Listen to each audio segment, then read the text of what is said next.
Bien, buenos días nuevamente. Les comparto un par de noticias que escuchaba esta semana y que la verdad pensando un poco en la aplicación en la semana esta que pasó y en la anterior al mensaje de hoy, me hizo reflexionar.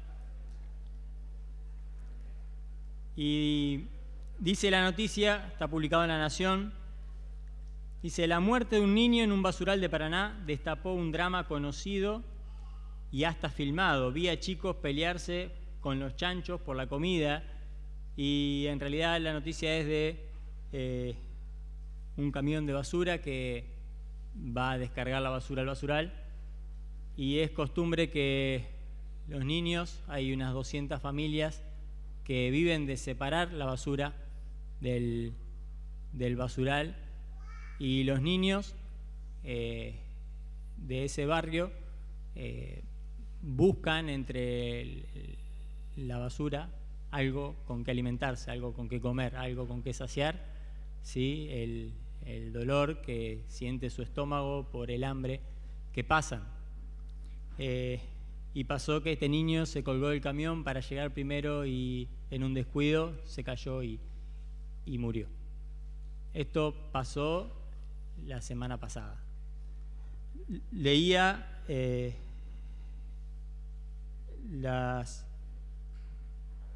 los índices de pobreza del país. Dice, este año, dice, el 36,5% de los habitantes de los centros urbanos de la Argentina era pobre, el 8,8% era indigente. Y me duele más porque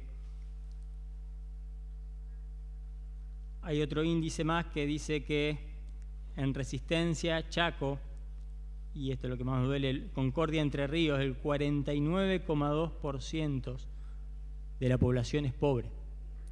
O sea, la mitad, ¿sí? La mitad de la ciudad es pobre, y no es una ciudad chica. En Entre Ríos, es la segunda ciudad más grande, ¿sí? La mitad de la ciudad es pobre. La mitad de la ciudad de Resistencia, Chaco, es pobre. El 37%, 36%, si INDEC te pone el 36, es porque de ahí para arriba es pobre, el 8% es indigente. Y esta es la segunda aplicación en la que quiero que nos mueva un poquito y nos llevemos algo más para reflexionar. Pensábamos ahí en 1 Samuel 22,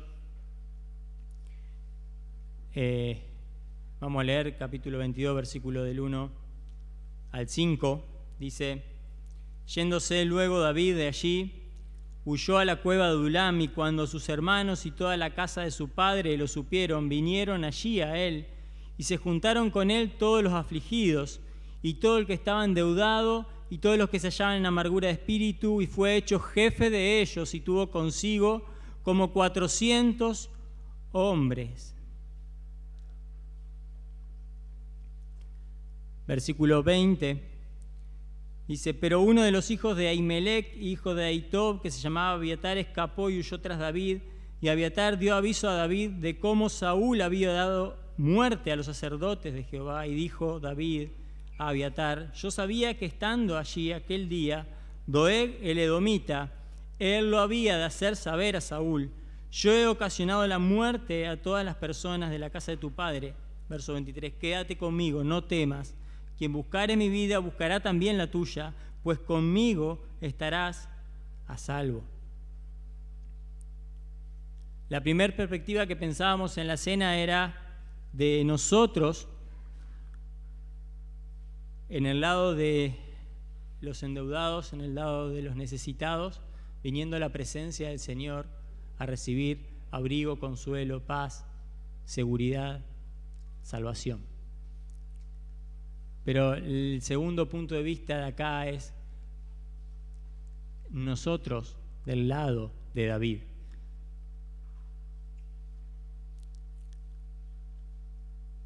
Tenemos que entender qué tenía de especial David que pudo llegar a ayudar a estas personas.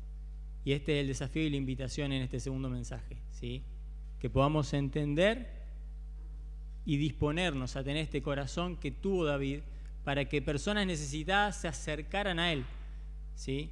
Para que personas necesitadas, siendo que él estaba escapando, ya lo vamos a ver, pero se acercaban, lo buscaran y se acercaban donde él estaba. Y David era capaz para ayudarle, ¿sí? Este corazón de David, ¿qué es lo que tenía de especial? ¿Qué lo hacía especial? ¿Y qué podemos llegar a hacer nosotros al respecto? Bien, un poquito repasemos rápido la historia. ¿Cómo llegamos hasta acá? ¿Por qué David está huyendo? ¿De qué está huyendo? ¿Quién era David? La primera mención que se hace de David está en 1 Samuel 13:14, ¿sí? Cuando Samuel informa al rey Saúl que iba a ser de alguna forma descartado, rechazado por Dios, y que Dios había preparado a alguien conforme a su corazón. Y ahí aparece David en escena.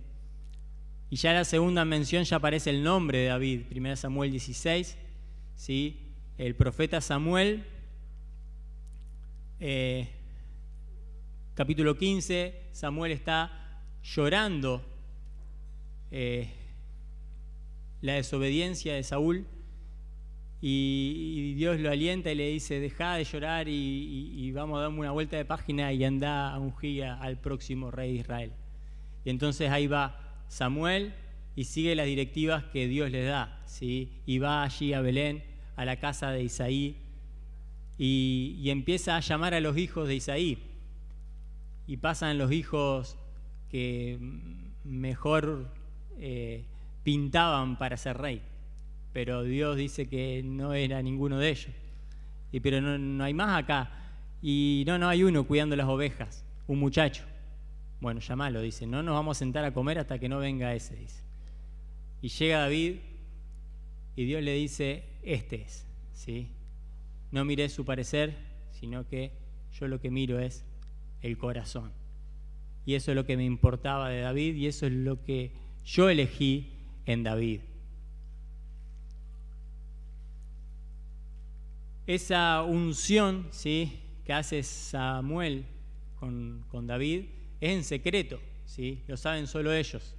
Lo sabe la casa de David y lo sabe Samuel. Obviamente el rey no se enteró de esto, sino...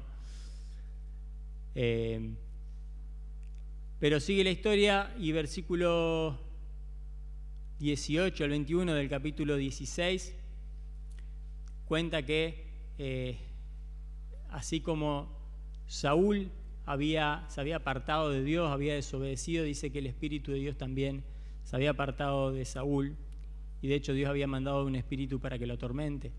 Entonces le aconsejan a Saúl que busque a alguien para que toque para él, para que lo calme. Y alguien se acuerda que había un muchacho que era pastor de ovejas, y vio coincidencia David. Bueno, y David entra al palacio del rey y toca para Saúl, y cada vez que el espíritu venía a atormentarlo, tocaba a David y calmaba al rey Saúl, y dice que Saúl lo amó y lo quiso para sí, ¿sí? Y lo quiso tenerlo con él. Capítulo 17, sigue la historia. David no dejaba de cuidar ovejas, ¿sí? Y en una de esas batallas que tiene el pueblo de Israel con los filisteos, David va a ver a sus hermanos, que eran guerreros, a ver cómo estaban, y se encuentra con que había un gigante que estaba desafiando al pueblo de Israel, y vimos la historia hace 2 domingos que nos contaba y nos daba la enseñanza Bruno, y ahí está David, ¿sí?, enfrentando a Goliat. Ahora, a raíz de esa victoria, Saúl lo pone a David como parte de su ejército, lo empieza a dar lugar dentro de su ejército. David empieza a tener victorias, empieza a ganar el favor del pueblo. Saúl empieza a dar más lugar y más lugar, pero al punto que empieza también Saúl a generarle un poquito de envidia, un poquito de miedo, dice la Biblia, con respecto a David, porque dice que Dios estaba con él y eso era notorio.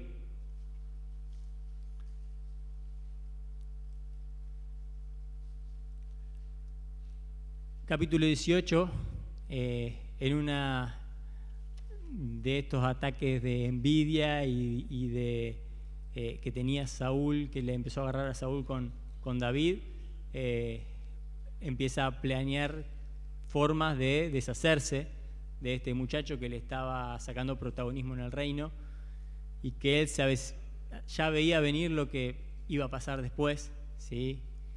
Que él iba a ser el próximo rey y Saúl no lo quería, él quería que su descendencia siga con el reino. Entonces empieza a planear formas de deshacerse de David y una de ellas es mandándolo al frente de batalla y le ofrece una de sus hijas como recompensa. En esto Saúl le pide que traiga el cadáver de 100 filisteos, David trae de 200 filisteos, ¿sí? Se termina casando con Mical, una de las hijas de Saúl que lo amaba a David, ¿sí? Y termina siendo yerno de Saúl. Y en todo esto, ¿sí? La Biblia relata que David entraba y salía del pueblo y David tenía victorias y el pueblo lo quería más y más. Y en el capítulo 19 ya Saúl determina matarlo. En 3 ocasiones trata de clavarlo con una lanza en su mesa y no puede, le erra. Sí, David se zafa, pero ya en el capítulo 20 hay una determinación de Saúl con su ejército de eliminarlo a David, pero por medio de Jonatán, hijo de Saúl, íntimo amigo de David, se entera David y huye antes de que Saúl lo mate. Ahora David huye, en esa huida visita al rey Ahimelech, ¿sí? Visita a Ahimelech en Nob, sacerdotes, en el capítulo 21, y le pide a Ahimelech pan, ¿sí? Le miente a Ahimelech, le dice que venía de parte de Saúl en una misión secreta, que fue urgente, apremiante, por eso no alcanzó a salir con comida, con espada, y entonces le pide pan, le pide armas, y el rey le cree, el sacerdote le cree y le da los panes que tenía, le da la espada que era de Goliat. Y David sigue su camino y se va a refugiar a Gat, pero allí el rey de Gat no lo recibe y David, para que no lo maten, se hace pasar por loco, ¿sí? Y termina volviendo a la región de Adulam y se esconde, se refugia allí en una cueva y llegamos al capítulo 22. ¿Sí?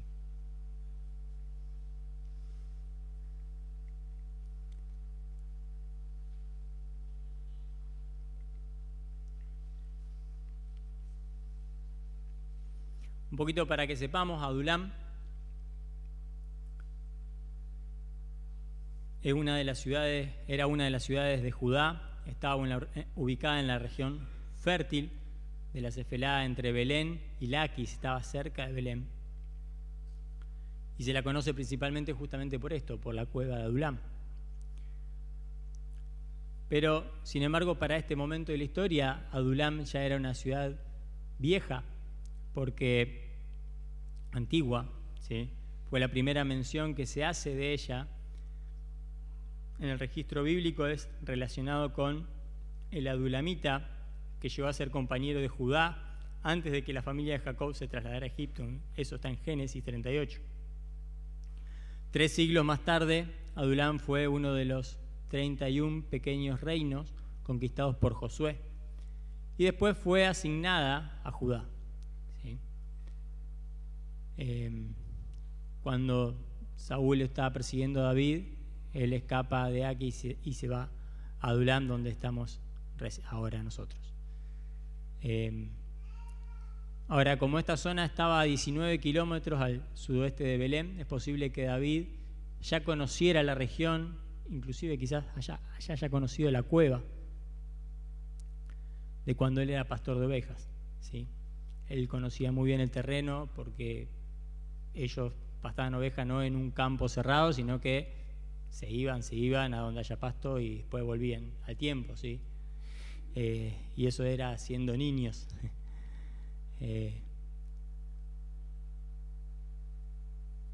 Y eso para David también fue una experiencia inolvidable, porque fue un momento donde él tuvo una relación con Dios también, donde empezó su relación con Dios siendo pastor de ovejas, ¿no?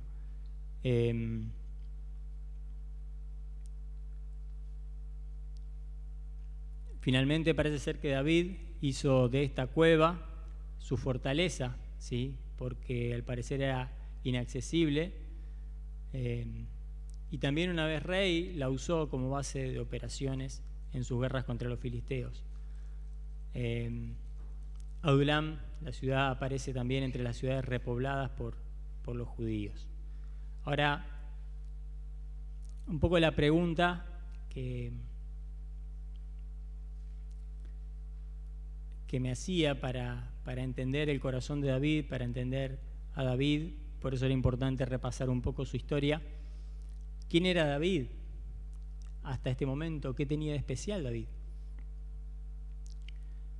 Y en primer lugar, noté 3 cosas que después las vamos a resumir en una y en 2, ¿sí? ¿Quién era David? ¿Qué tenía de especial? En primer lugar, David era una persona muy cercana a Dios, ¿sí? David era conocido por Dios. Primera de Samuel 13:14, le invito a leerlos, se los mencioné, pero se los invito a leer.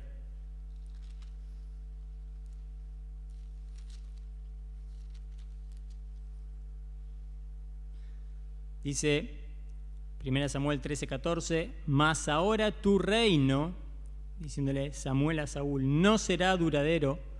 Jehová se ha buscado un varón conforme a su corazón, al cual Jehová ha designado para que sea príncipe sobre su pueblo, por cuanto tú no has guardado lo que Jehová te mandó. Fíjate si Dios no lo conocía a David, ¿sí? Que dice que él sabía que el corazón de David era conforme al corazón de Dios. Eso es un conocimiento de Dios sobre David tremendo. Salmo 139, vamos a leerlo, algunos pasajes.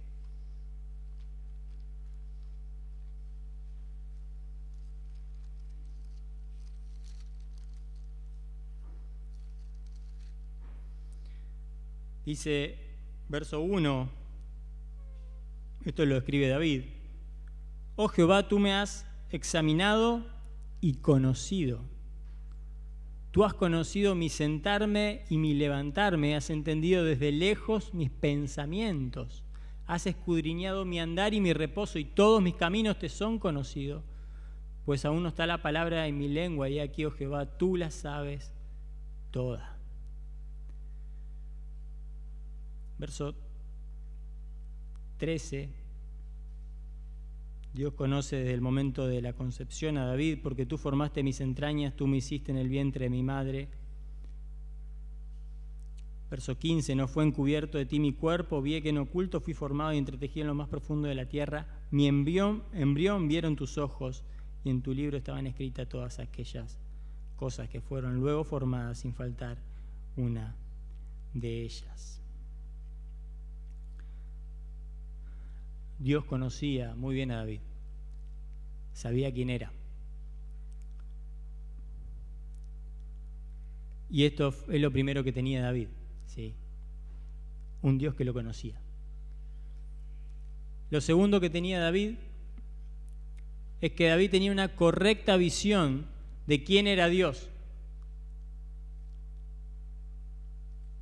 Ser cercano a Dios le permitió tener no solo una correcta, sino una completa visión de Dios, ¿sí?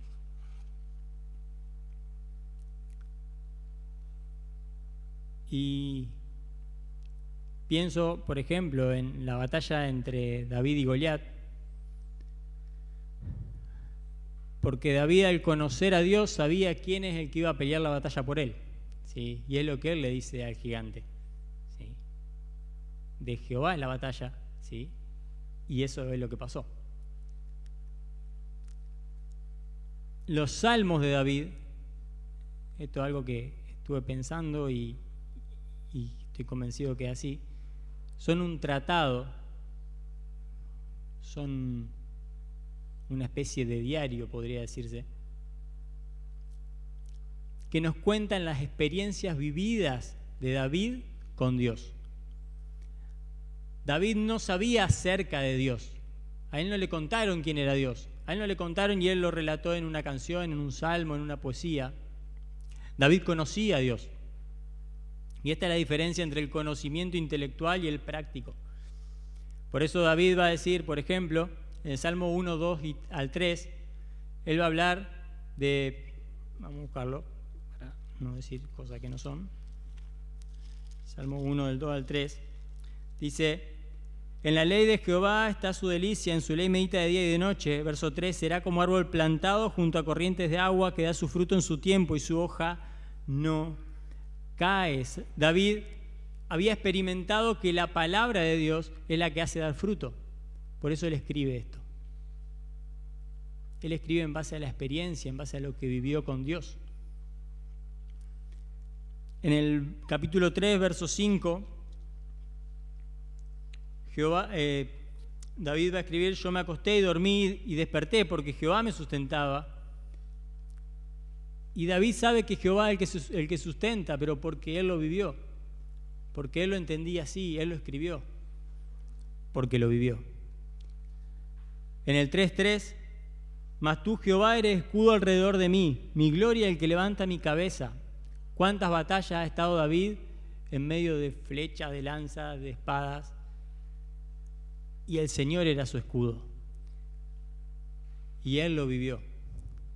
Y eso fue lo que trasladó al papel.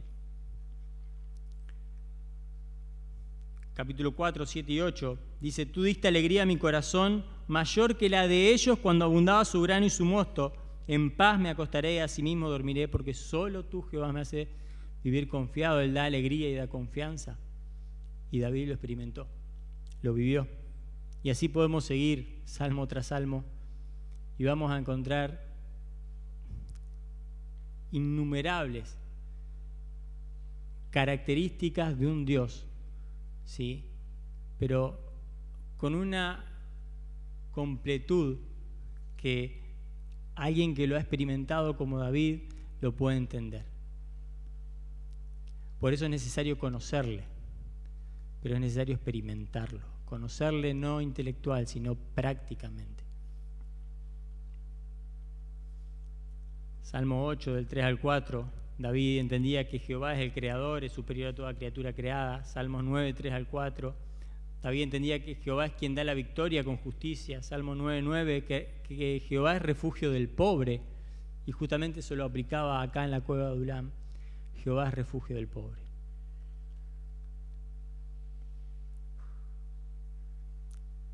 En primer lugar dijimos que David era una persona muy cercana a Dios y que era conocida por Dios. En segundo lugar, David tenía una correcta visión de quién era Dios, pero también tenía una completa visión de quién era Dios. Él lo conocía en lo práctico. Y en tercer lugar, David tenía una gran sensibilidad frente a la necesidad y a las emociones de las personas. Y lo podemos ver en este relato allí en la cueva, ¿sí? Todos aquellos que necesitaban contención, David los recibió, no dejó a nadie, incluso este hijo del sacerdote que llegó a último momento, ¿sí? David le dijo: el que está buscando tu vida, busca la mía, quédate conmigo, ¿sí? Que vas a estar bien. Y David los recibió a todos y los acobijó a todos. Entonces,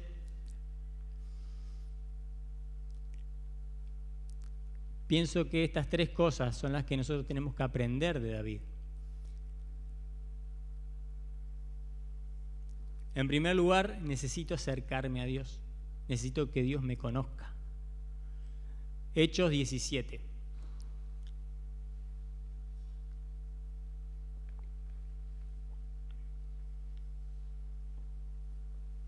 Hechos 17, versículo 24.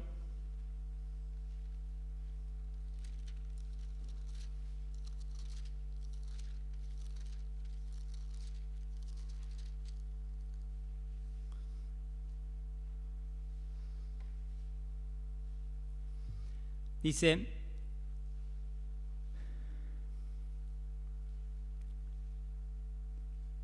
Pablo: el Dios que hizo el mundo y todas las cosas que en él hay, siendo Señor del cielo y de la tierra, no habita en templos hechos por manos humanas, ni es honrado por manos de hombres como si necesitase de algo, pues Él es quien da a todos vida y aliento y todas las cosas. Y de una sangre ha hecho todo el linaje de los hombres para que habiten sobre toda la faz de la tierra, y les ha prefijado el orden de los tiempos y los límites de su habitación, para que busquen a Dios, si en alguna manera, palpando, puedan hallarle, aunque ciertamente no está lejos de cada uno de nosotros. Porque en Él vivimos y nos movemos y somos, como algunos de vuestros propios poetas también han dicho, porque linaje suyo somos. Siendo pues linaje de Dios, no debemos pensar que la divinidad sea semejante a oro o plata o piedra, escultura de arte y de imaginación de hombres. Pero Dios, habiendo pasado por alto los tiempos de esta ignorancia, ahora manda a todos los hombres en todo lugar que se arrepientan, por cuanto ha establecido un día en el cual juzgará al mundo con justicia por aquel varón a quien designó, dando fe a todos con haberle levantado de los muertos. Está hablando del Señor Jesucristo. En primer lugar, necesito acercarme a Dios. Quiero tener un corazón que sienta la necesidad, que sienta el dolor. Tengo que acercarme a Dios. Y ciertamente, como dice el pasaje, Dios no está lejos, ¿sí? Porque si estás acá, te voy a decir que estás cerca de Dios. Pero la verdad es que no es suficiente. No es suficiente estar cerca.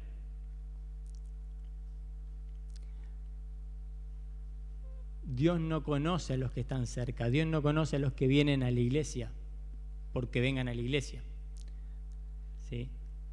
Dios no te va a conocer porque seas un hijo de, no te va a conocer porque hagas buenas obras, no te va a conocer porque te portes bien, porque seas un buen vecino, porque seas un buen trabajador, porque pagues los impuestos. Dios no te va a conocer por eso. Estar cerca no es suficiente, ¿sí? Pablo le decía a esta persona: ustedes están cerca, pero no es suficiente. Cerca no es lo mismo que estar en el lugar. 2 Corintios 5, 17. Y esto nos va a terminar de aclarar un poco el concepto.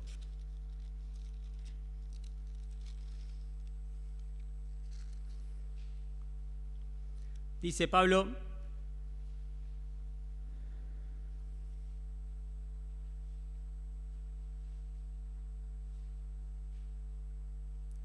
de modo que si alguno está en Cristo, nueva criatura es. Las cosas viejas pasaron, he aquí todas son hechas nuevas. Repito, de modo que si alguno está cerca de Cristo, nueva criatura es. ¿Dice eso? No, no dice cerca. De modo que si alguno está cerca de Cristo y de algún santito, ¿es nueva criatura? No. De modo que si alguno está cerca de Cristo y de un montón de buenas obras, ¿es nueva criatura? De algún modo que si alguno está cerca de Cristo y va a la iglesia todos los domingos, no. La única condición para ser nueva criatura, para ser una persona salva, ¿sí?, perdonado por Dios, es estar en Cristo. ¿Y qué es estar en Cristo? Estar en Cristo es acercarme realmente a Dios, es que Dios me conozca, Y para que Dios me conozca tengo que abrir mi corazón y decirle: Dios, esto es lo que soy. Soy un pecador. Dios, soy una persona que he mentido, que he adulterado, que he robado, me he enojado con mi vecino, lo he matado en mi corazón, que he blasfemado tu nombre, que he quebrantado cada uno de tus mandamientos, o con uno solo es suficiente. Dios, esto es lo que soy. Y Dios te tiene que conocer. Y es necesario que te arrepientas, pero es necesario que pongas tu fe en alguien que ya pagó el precio, que es Jesús. ¿Sí? Eso es estar en Cristo. Porque Dios ya no va a ver tu pecado, no va a ver todo lo malo que has hecho para con Dios, sino que Dios va a ver la justicia de su Hijo, de Cristo, de Jesús. Eso es estar en Cristo. ¿Sí? Cristo murió por vos. Aquel, decía en Hechos 17, voy a buscar de nuevo.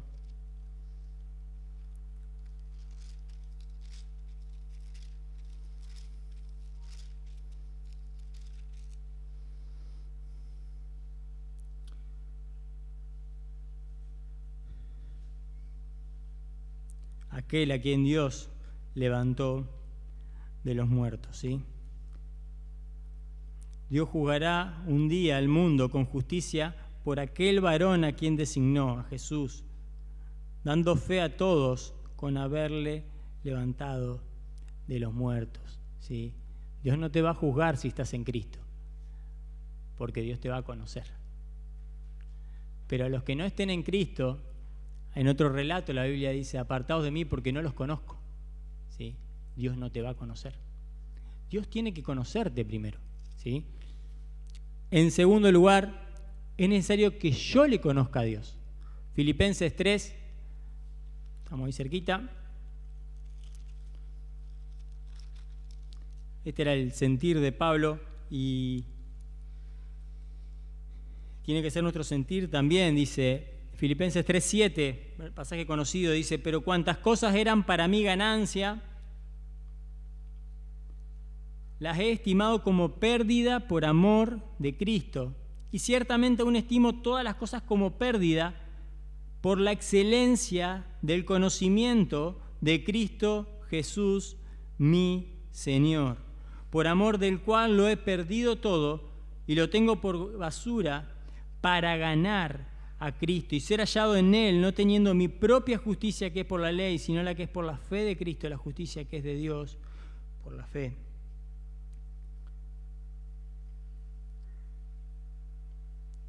Ciertamente aún estimo todas las cosas como pérdida. Y la pregunta es: ¿cuándo fue la última vez que entregaste algo por conocer un poco más al Señor? Un poco más de tiempo, un poco más de, como pensamos en la reunión anterior, ¿no? Quizás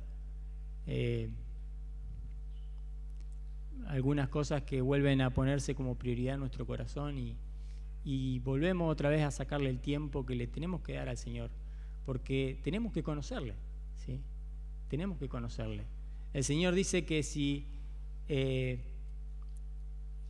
que aquel que guarda mis mandamientos, si me amáis, guardad mis mandamientos, dice, ¿sí? El que me ama, me obedece. Y de hecho, Saúl fue desechado por eso, por desobediencia, ¿sí? Si me amáis, guardad mis mandamientos. Y eso era lo que tenía David. En David había una obediencia pura, ¿sí? Pero porque él conocía a Dios. Yo quiero obedecerle, tengo que conocerle. Y en tercer lugar,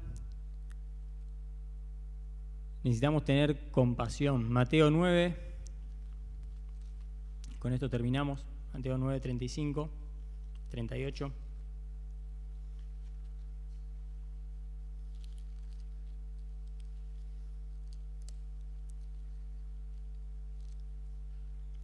Dice: recorría Jesús todas las ciudades y aldeas, enseñando en las sinagogas de ellos y predicando el evangelio del reino y sanando toda enfermedad y toda dolencia en el pueblo.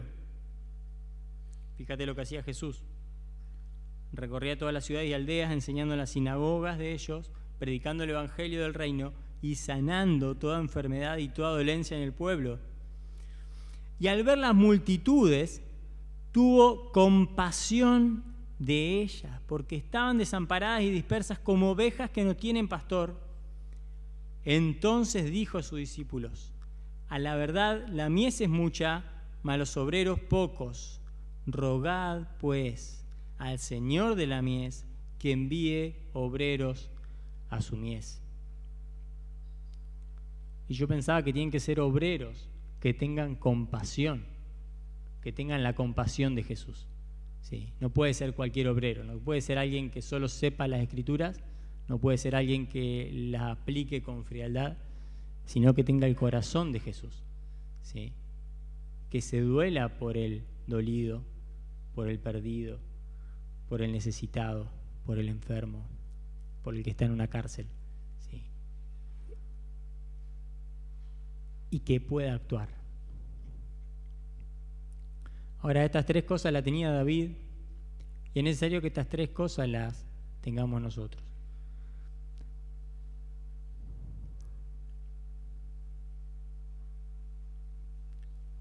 Creo que, para resumirlo, para poder hacer algo al respecto, necesitamos un corazón como el de David.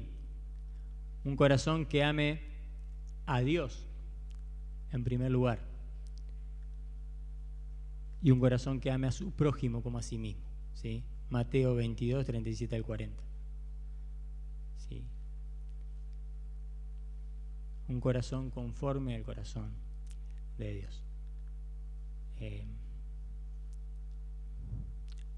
Nos perdemos en el día a día, nos perdemos en muchísimas cosas, en el trabajo, en la familia, en el ministerio, nos perdemos en un montón de cosas. Pero a nuestro alrededor hay chicos que comen de la basura y se están muriendo. Y